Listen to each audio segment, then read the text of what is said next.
Have you ever imagined carrying everything you need? Credit card, house key, medical data, professional ID under your skin? Well, that's exactly what more than 50,000 people around the world are already doing voluntarily. These microchips, the size of a grain of rice, are being implanted mainly in the hand and work as a multifunction digital pass. And guess who is leading this movement? Yes, the futuristic Sweden.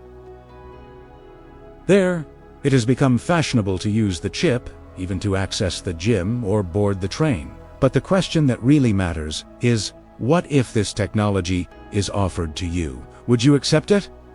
Sounds like a harmless innovation, right? But every time the subject of human microchipping comes up, Christians who know the scriptures immediately remember a specific text revelation, Tressi.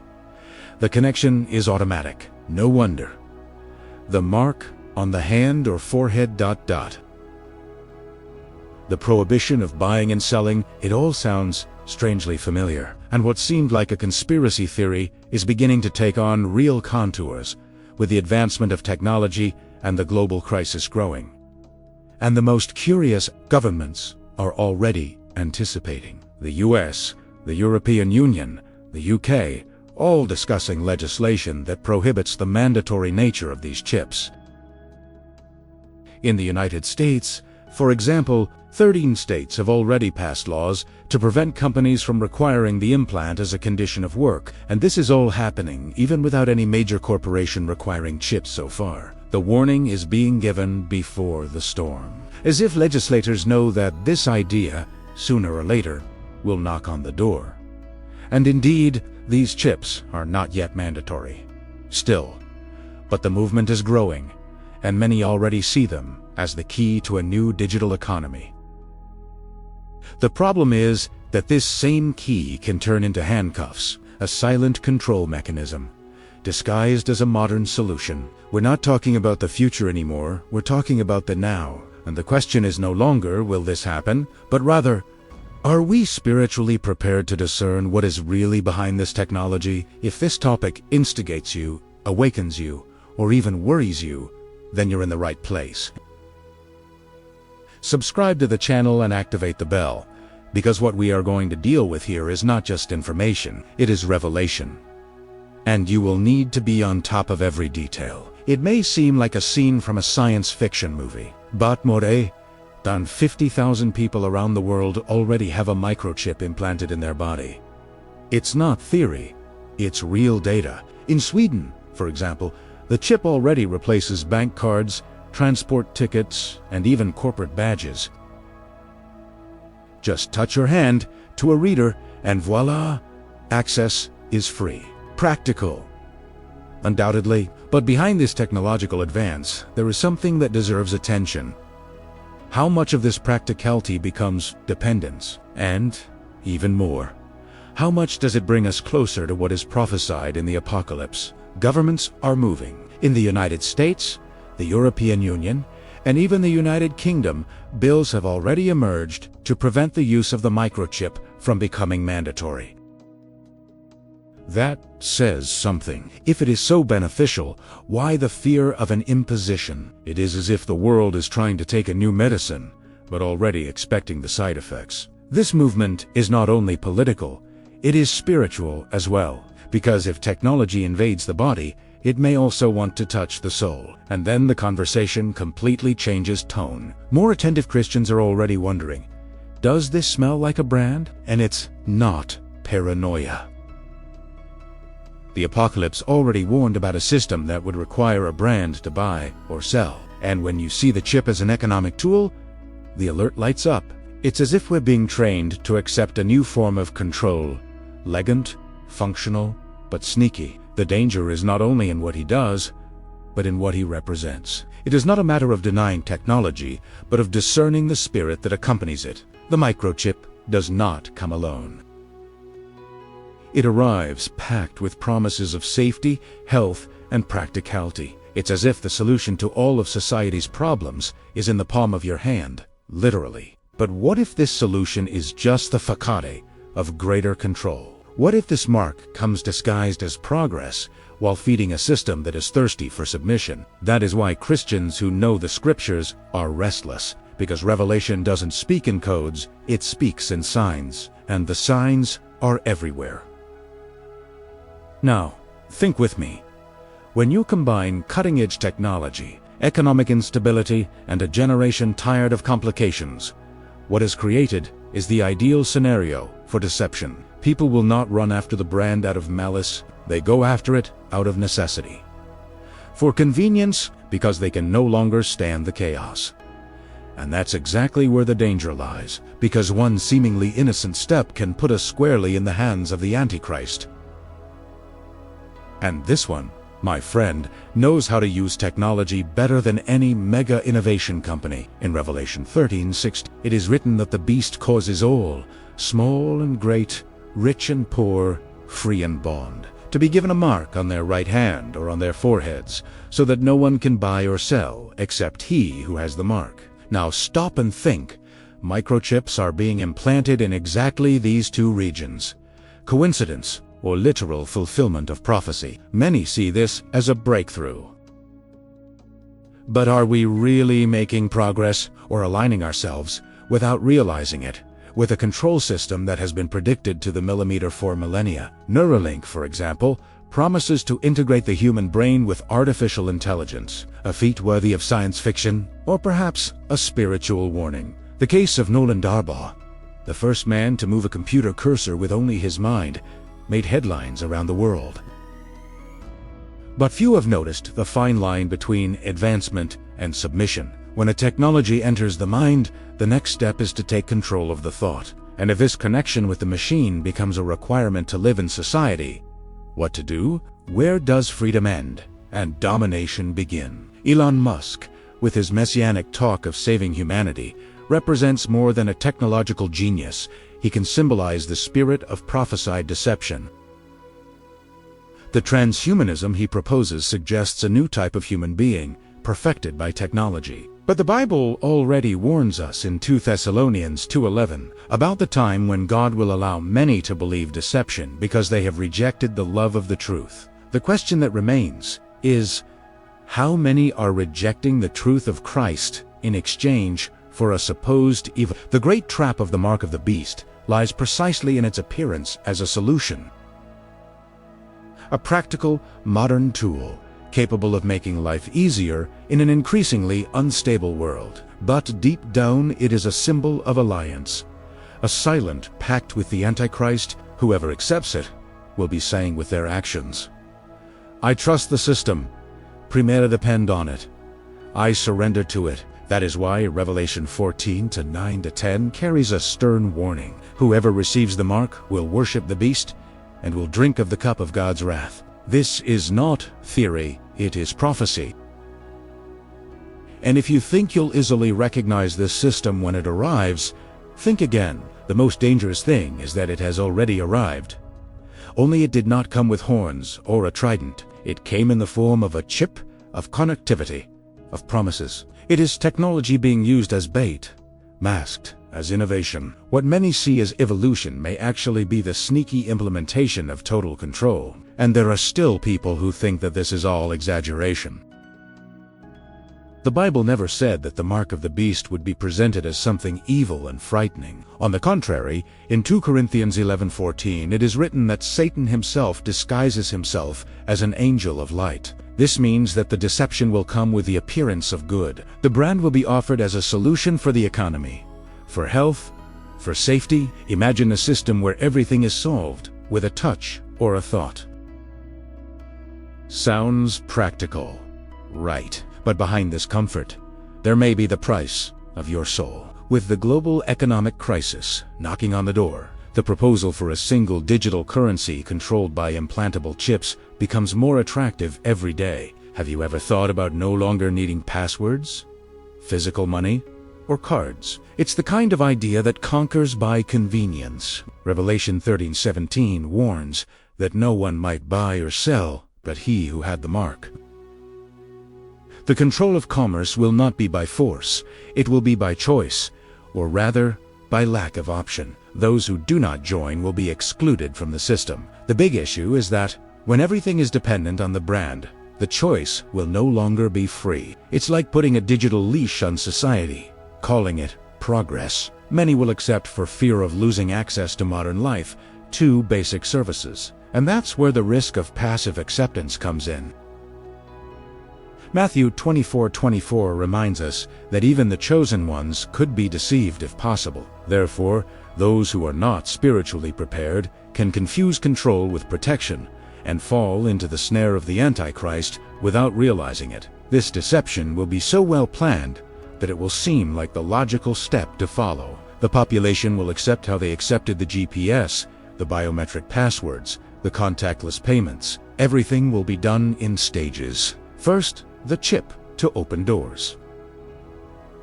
Then, to pay bills.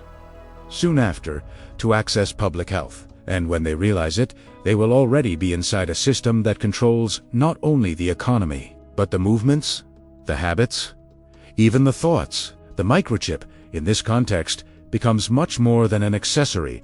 It becomes an invisible handcuff. And in the meantime, many will be so intoxicated by the promise of an easier life that they will not even realize that they have given up spiritual freedom.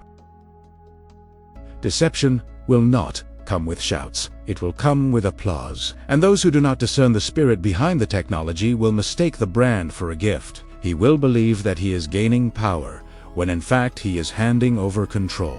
And all of this will be just the beginning. Few people realize it, but the ground is already being prepared calmly, in silence, like someone who plants something that will only germinate later. The system of the Antichrist will not suddenly appear. It is being built in stages as if it were an invisible structure. Today we see a world that is increasingly dependent on technology and less dependent on God. The microchip, the total digitization of the economy, artificial intelligence. All this seems harmless until the moment it becomes mandatory. And when does it become, we're ready? The apocalypse describes a scenario where you cannot buy or sell without the mark.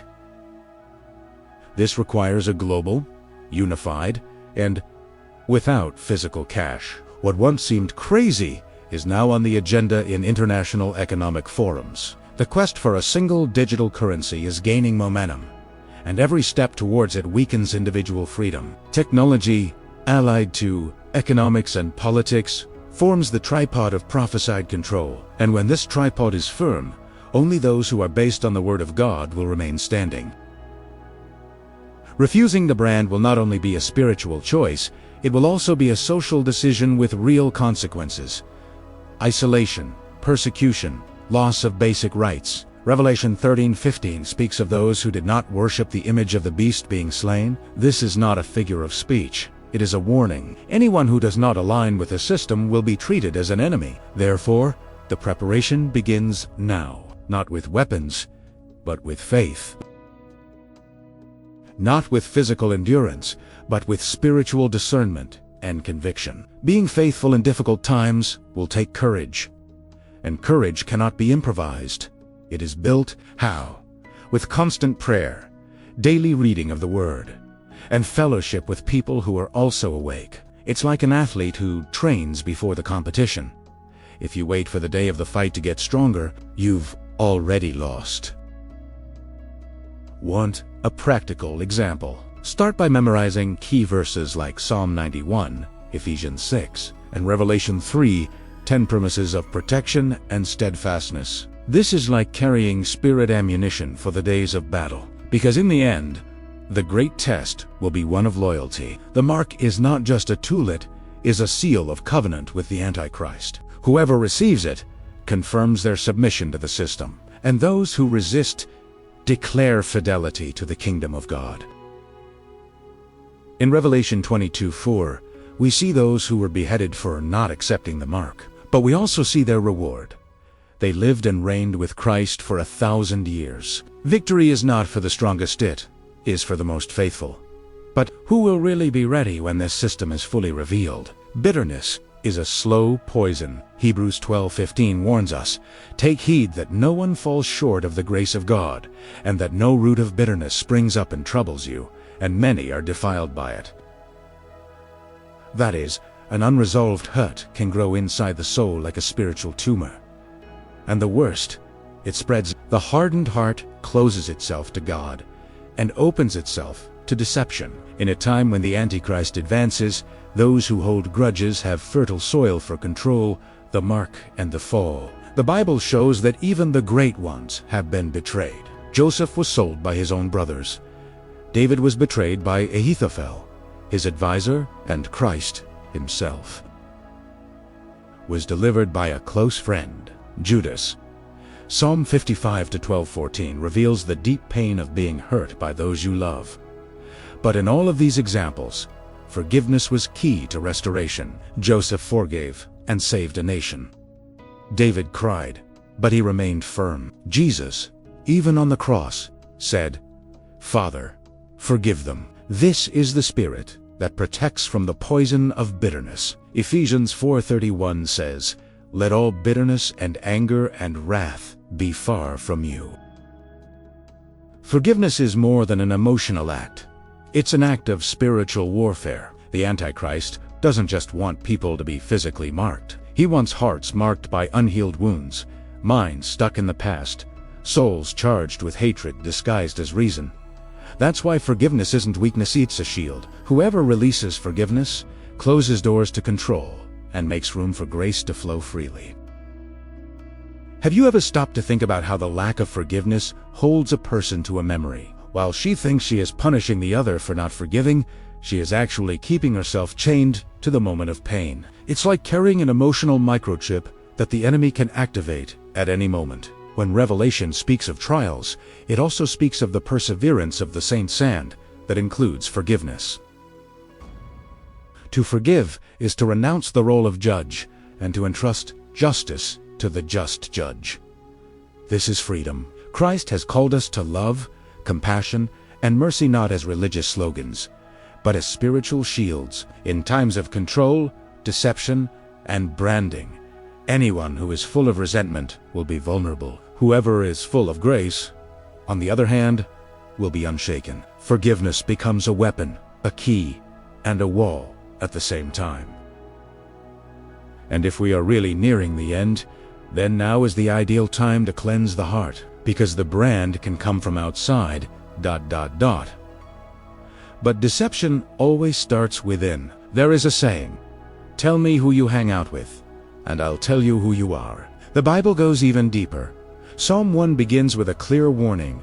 "Blessed is the man who does not walk in the counsel of the wicked." The choice of companies is not only a social issue, it is a spiritual issue. The Antichrist, when he manifests himself, will not act alone. He will have an army of influencers, authorities, and apparently good friends, all accomplices of the deception. And many will follow out of influence, not conviction. 1 Corinthians 15:33 reinforces, "Bad company corrupts good morals." This goes for friendships, relationships, social circles, and even the profiles you follow on social media. It's no exaggeration. When you connect with someone, you share more than ideas, you share spiritual atmospheres. A friendship can bring you closer to Christ, or the mark of the Antichrist. Therefore, it's time to comb through your relationships. Ask yourself, does this person build me up or weaken me spiritually? Proverbs, la 1:20 de la tarde says, "He that walks with the wise will be wise, but the companion of fools suffers affliction." 1, 2. Grow. Walk with those who pray, with those who fast, with those who seek discernment in difficult times. A practical tip: look for Bible study groups, serious online communities, or even YouTube channels that reinforce your faith, and more. Pray for God to bring connections aligned with His purpose for your life. In times of revelation, good alliances are not luxuries. They are protection. Beware of friendships that seem harmless but weaken your faith little by little. The disguised mockery, the invitation to just once, the advice that relativizes the truth of the word. This is fertile ground for deception. The Antichrist is not going to knock on the door with a badge saying, "I am the Antichrist." He will use familiar voices, people you admire, to distort what is right, and those who are surrounded by bad influences can fall, even though he thinks he is standing. Therefore, more than ever, it is time to form a strong spiritual circle. People who pray for you, who confront you with love, who remind you of God's promises when chaos comes. Hebrews 10:25 encourages us not to forsake the assembling of ourselves together, especially as the day approaches. This circle can be the difference between resisting the system or submit without realizing it, because the brand may be visible, but the preparation to receive it begins in the invisible, in the conversations, in the bonds and influences that we accept every day. Now that you know all this, tell me, what would you do if tomorrow you were offered a microchip with all the facilities in the world? Would you accept without thinking, or would you stop to discern what is behind this perfect solution? The truth is that we are living in prophetic days, and it is no exaggeration to say that the scenario described in Revelation is being assembled, piece by piece, before our eyes. And the most dangerous thing about all of this is not the brand itself. It is the mentality that prepares the heart to receive it without resistance. Are you not already being trained by the system without even realizing it? Isn't the desire for comfort, speed, social acceptance, numbing your spiritual vigilance? What you consume, what you share, who you hang out with, all of this builds or destroys your discernment. The Antichrist will not arrive with a monstrous appearance. He will come with convincing arguments. Therefore, the greatest protection you can have today is the knowledge of the truth. Maybe this is your chance to wake up, to align your heart with the Word, to forgive those who need to be forgiven, to surround yourself with the right people, to let go of what weakens you spiritually. Because at the end of the day, it's not just about chips or the digital economy, it's about fidelity. And you have to decide every day who you're going to give your allegiance to the system that promises control, or to the God who offers eternal life. So, tell me, are you ready to resist? Or is it just trying to survive? What kind of mark have you left on the world? And what kind of mark is the world trying to leave on you? If this message spoke to you in any way, comment below. Share it with those who need to hear it. And of course, if you haven't signed up yet, sign up now. Activate the bell and come walk with us, because there's still a lot you need to discover.